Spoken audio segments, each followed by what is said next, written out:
ஒரு சயின்டிஸ்ட் ஒரு வினோதமான லிக்விட் கண்டுபிடிச்சிருக்காரு. செத்தவங்களோட டிஎன்ஏவை எடுத்து உயிரோட இருக்கிறவங்களுக்கு இன்ஜெக்ட் பண்ணா செத்தவங்களோட குணம் இவங்களுக்கு வந்துருமா. ஆசையா வளர்த்த நாய்க்கு இன்ஜெக்ட் பண்ணி பார்த்தா அடுத்த நாள் நாய் பூனையா மாறிடுச்சு. மியாமியான்னு கத்துது. இதெல்லாம் தெரியாம ஹீரோவும் யோகி பாபுவும் லேபுக்கு வராங்க. வந்த இடத்துல யோகி பாபு சயின்டிஸ்ட் சூப்பர் இருக்க வேண்டிய இடத்துல கையில டியூப் லைட் வச்சிருக்கீங்களேன்னு கிண்டல் பண்றாரு. சயின்டிஸ்ட் இந்த டியூப் லைட் என்ன பண்ணுதுன்னு பாருன்னு ஒரே சொர்க்கு 2 பேரையும் தூக்கி போட்டுட்டு சயின்டிஸ்ட் தலையில அடிபட்டு மயங்கிட்டாரு. யோகி பாபு கரெக்டா அந்த சேர்ல போய் உட்கார்ந்துட்டாரு. அது ஆட்டோமேட்டிக்கா லாக் ஆகி கையும் எடுக்க முடியல, காலும் எடுக்க முடியல. யோகி பாபு வாய் வச்சு சும்மா இருப்பாரா? ஏதாவது பட்டனை பிடிச்சு அழுத்துன்னு சொல்ல ஹீரோவும் பதட்டத்துல ஏதோ ஒரு பட்டனை அழுத்திட்டான். சயின்டிஸ்ட் வச்சிருந்த லிக்விட் யோகி பாபு கழுத்துல இன்ஜெக்ட் ஆகிடுச்சு. இப்ப 2 பேரும் அந்த ஷிப் எடுத்துட்டு வீட்டுக்கு வந்தாச்சு. நைட் ஆகி தூங்குறாங்க. யோகி பாபு இப்போ அழகான பொண்ணா மாறிட்டாரு.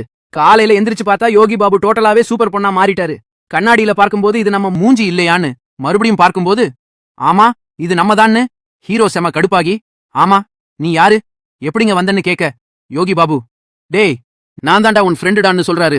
அதெல்லாம் நம்ப முடியாதுன்னு ஹீரோ கையில வச்சிருந்த பாலை தூக்கி கீழே போடும்போது அது எல்லா விஷயத்தையும் வீடியோல காமிச்சிருச்சு. அதுக்கப்புறம் தான் ஃப்ரெண்ட நம்புறான். யோகி பாபு இப்போ அழகான பொண்ணா மாறிட்டாரு. இந்த மாதிரி ஒரு சொல்யூஷன் உங்களுக்கு கிடைச்சா என்ன பண்ணுவீங்கன்னு கமெண்ட்ல சொல்லுங்க.